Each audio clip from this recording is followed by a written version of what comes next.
The Edinburgh Union Canal has long been a refuge for cyclists and walkers in the heart of the city centre, but until this year there were no lights to guide the public at night. The council has invested £60,000 in a scheme to provide small, eco-friendly lights along the canal towpath. Chris Brace, the cycling officer for the Edinburgh City Council, who originally created the plans, hopes the lights will encourage night walkers to use the canal. We hope that people will feel more secure to use the path at night, just knowing where the edges of it are, and should be able to see each other and have more confidence to use it. So not just for cyclists but for also other users as well. There's lots of people walking their dogs and jogging and so on. So we hope that the community, the wider community will benefit from them.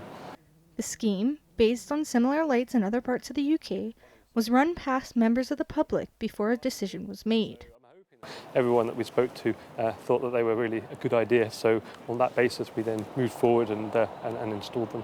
Assistant Manager Ross McComb of Canalside restaurant Zizi hopes that the lights on the towpath will make his business more attractive to new customers and increase local trade. If people are feeling free to walk along the canal at night, they're going to see where our restaurant is, because the restaurant is not on the main street, on the main road at all, so we don't get much passing trade.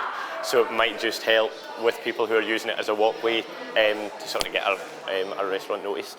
However, although businesses are looking at the possible profit gains of the scheme, the public users of the canal still aren't convinced. It's probably less safe because it means cyclists are tempted to go faster because the cyclists feel safer, but the pedestrians still wear dark clothing and you can't. And it's probably not any safer for pedestrians. So. They don't make that much of a difference, likewise. They show you where the edge of the perimeter of the path is, but that's about it. These lights currently extend from the Fountain Bridge to the Craiglockhart area, with plans to extend them as far as the Wester Hales area in the future.